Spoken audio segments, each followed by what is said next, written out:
Assalamualaikum warahmatullahi taala wabarakatuh. Bagaimana kabarnya? Ketemu lagi dengan Pak Indra di channel Indra Edu. Untuk hari ini kita akan belajar bareng lagi materi mata pelajaran PPKN kelas 9 bab 2, yaitu tentang pembukaan Undang-Undang Dasar Negara Republik Indonesia tahun 1945. Sebab pembahasannya itu tentang bagian B, pokok pikiran pembukaan Undang-Undang Dasar Negara Republik Indonesia tahun 1945. Nah, seperti biasa, sebelum kita memulai pada materi pembelajaran, alangkah lebih baiknya silakan kita berdoa terlebih dahulu, lalu persiapkan buku sama penanya supaya nanti setiap ada materi penting bisa dicatat oleh kalian. Nah, adapun pembahasan dalam pertemuan kita hari ini yaitu pembahasannya bagian B tentang pokok pikiran pembukaan Undang-Undang Dasar Negara Republik Indonesia tahun 1945. Itu ada dua. Yang pertama adalah hakikat pokok-pokok pikiran pembukaan Undang-Undang Dasar Negara Republik Indonesia tahun 1945. Yang kedua adalah arti penting pokok pikiran pembukaan Undang-Undang Dasar Negara Republik Indonesia tahun 1945.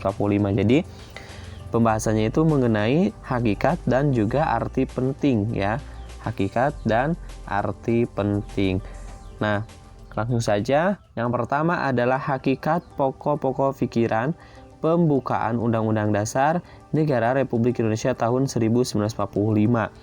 Nah, selain mempunyai makna yang sangat mendalam, ternyata pembukaan Undang-Undang Dasar Negara Republik Indonesia tahun 1945 juga mengandung pokok-pokok pikiran. Nah, pokok-pokok pikiran tersebut menggambarkan suasana yaitu suasana kebatinan dari Undang-Undang Dasar Negara Republik Indonesia tahun 1945 serta mewujudkan cita hukum yang melandasi hukum dasar negara, baik yang tertulis maupun yang tidak tertulis.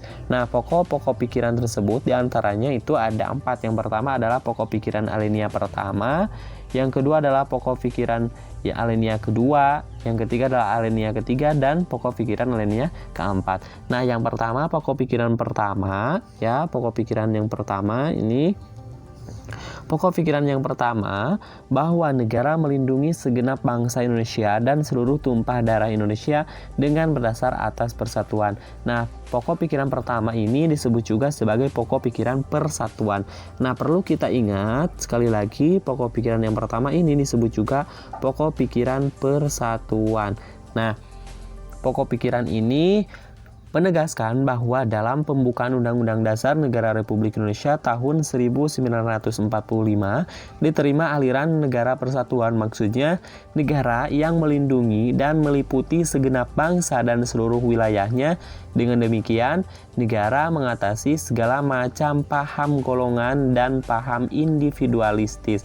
Negara menuntut pengertian pembukaan ya, negara menurut pengertian pembukaan Undang-Undang Dasar Negara Republik Indonesia tahun 1945 menghendaki persatuan. Dengan kata lain, penyelenggara negara dan setiap warga negara wajib mengutamakan kepentingan negara di atas kepentingan golongan atau individu.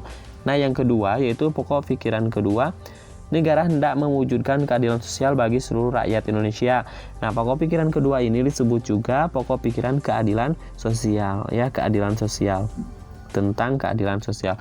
Nah, pokok pikiran ini menempatkan suatu tujuan atau cita-cita yang ingin dicapai dalam pembukaan Undang-Undang Dasar Negara Republik Indonesia tahun 1945 serta merupakan sebab akibat ya, atau sebab tujuan kausa finalis. Nah, maka dengan demikian penyelenggaraan negara dapat menentukan jalan serta aturan yang harus dilaksanakan menurut Undang-Undang Dasar untuk mencapai tujuan memajukan kesejahteraan umum yang berkeadilan. Nah, pokok pikiran kedua ini hendak mewujudkan keadilan sosial yang didasarkan pada kesadaran bahwa manusia mempunyai hak dan kewajiban dalam kehidupan masyarakat. Nah, apa yang dimaksud dengan hak? Hak itu adalah sesuatu yang harus kita dapatkan atau sesuatu yang harus kita peroleh.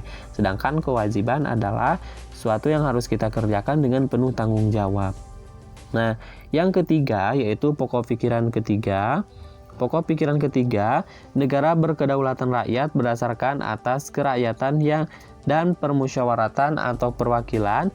Nah, pokok pikiran ketiga ini disebut juga pokok pikiran kedaulatan rakyat. Nah, maksudnya pokok pikiran ini mengandung konsekuensi logis bahwa sistem negara yang terbentuk dalam Undang-Undang Dasar harus berdasarkan atas kedaulatan rakyat dan permusyawaratan atau perwakilan. Nah, yang terakhir yaitu pokok pikiran yang keempat. Nah, negara berdasarkan atas ketuhanan yang Maha Esa menurut atas dasar kemanusiaan yang adil dan beradab. Nah, pokok pikiran ini disebut juga pokok pikiran ketuhanan. Nah, pokok pikiran ini mengandung makna bahwa Undang-Undang Dasar harus mengandung isi yang mewajibkan pemerintah dan penyelenggara negara lainnya untuk memelihara budi pekerti yang luhur. Nah, itu hakikat dari pokok pikiran pembukaan Undang-Undang Dasar Negara Republik Indonesia tahun 1945. Jadi dapat Bapak simpulkan bahwasanya isi dari hakikat pokok pikiran itu, pokok pikiran pertama yaitu tentang pikiran persatuan. Pokok pikiran yang kedua yaitu pokok pikiran tentang keadilan sosial. Yang ketiga adalah pokok pikiran kedaulatan rakyat, dan yang keempat adalah pokok pikiran ketuhanan. Yang selanjutnya yaitu arti penting pokok pikiran pembukaan Undang-Undang Dasar Negara Republik Indonesia tahun 1945. Nah, maksud dari arti penting bahwasannya keempat pokok pikiran pembukaan Undang-Undang Dasar Negara Republik Indonesia tahun 1945 adalah pancaran dari nilai-nilai Pancasila. Nah, jadi sekali lagi, maksud dari keempat pokok pikiran pembukaan Undang-Undang Dasar Negara Republik Indonesia tahun 1945 adalah pancaran dari nilai-nilai Pancasila, yaitu bahwa setiap alinea dan pembukaan Undang-Undang Dasar Negara Republik Indonesia tahun 1945 secara yuridis memiliki makna yang sangat dalam dan penting. Nah, maka demikian juga dengan pokok-pokok pikiran yang terkandung dalam pembukaan Undang-Undang Dasar Negara Republik Indonesia tahun 1945. Apabila kita perhatikan, maka dalam pokok pikiran tersebut itu terdapat pancaran dari nilai-nilai Pancasila. Nah, yang selanjutnya yaitu bahwasannya pokok pikiran yang terkandung dalam pembukaan Undang-Undang Dasar Negara Republik Indonesia itu adalah sumber hukum tertinggi di Indonesia.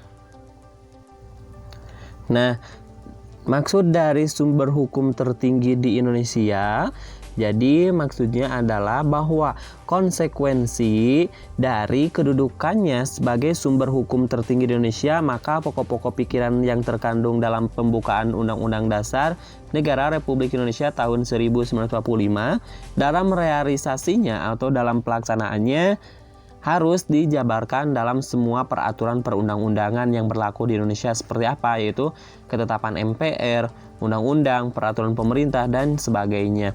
Nah, maka dengan demikian seluruh peraturan perundang-undangan di Indonesia harus bersumber pada apa, yaitu harus bersumber pada pembukaan Undang-Undang Dasar Negara Republik Indonesia tahun 1945 yang di dalamnya itu terkandung asas kerohanian negara, yaitu apa? Yaitu Pancasila.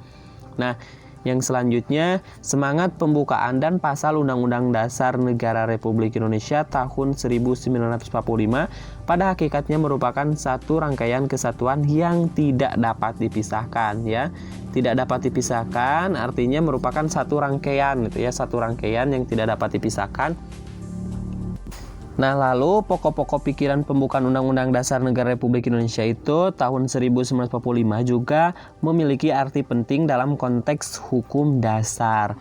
Nah, yang selanjutnya Undang-Undang Dasar Negara Republik Indonesia tahun 1945 memuat aturan pokok yang diperlukan bagi negara dan pemerintah serta dasar falsafah dan pandangan hidup bangsa. Nah, maka daripada itu sudah jadi tugas kita bersama menjadi tugas kita bersama, termasuk kalian sebagai pelajar sekaligus generasi penerus perjuangan bangsa untuk mempertahankan kelestarian pokok-pokok pikiran dalam pembukaan Undang-Undang Dasar Negara Republik Indonesia tahun 1945. Nah, yang paling penting dalam realisasi atau mewujudkannya pokok-pokok pikiran dalam pembukaan Undang-Undang Dasar Negara Republik Indonesia tahun 1945 itu dalam kehidupan apa ya? Dalam kehidupan bermasyarakat, berbangsa, dan bernegara. Bahkan dalam kehidupan berkeluarga pun harus diterapkan atau harus direalisasikan dari nilai-nilai yang terkandung dalam pokok-pokok pikiran pembukaan Undang-Undang Dasar Negara tersebut. Nah, maka yang selanjutnya setiap lembaga negara, lembaga masyarakat, dan warga negara wajib memperjuangkan pokok-pokok pikiran tersebut menjadi kenyataan. Nah, jadi dapat Bapak simpulkan bahwasanya arti penting pokok pikiran pembukaan Undang-Undang Dasar Negara Republik Indonesia tahun 1945 adalah pokok-pokok pikiran dalam pembukaan Undang-Undang Dasar Negara Republik Indonesia tahun 1945 pada hakikatnya merupakan pancaran dari nilai-nilai Pancasila. Nah, pokok-pokok pikiran tersebut meliputi apa? Yaitu meliputi suasana kebatinan dari Undang-Undang Dasar Negara Republik Indonesia tahun 1945. Pokok-pokok pikiran ini mewujudkan cita-cita hukum yang menguasai hukum dasar negara, baik hukum yang tertulis maupun hukum yang tidak tertulis.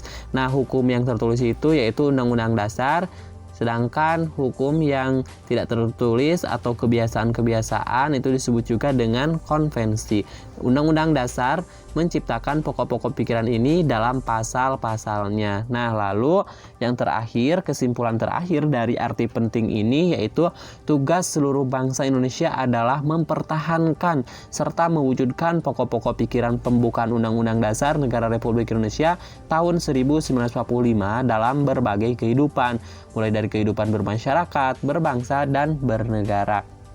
Sampai ketemu di video pembelajaran selanjutnya. Semoga kita semua diberikan kesehatan oleh Allah Subhanahu wa taala.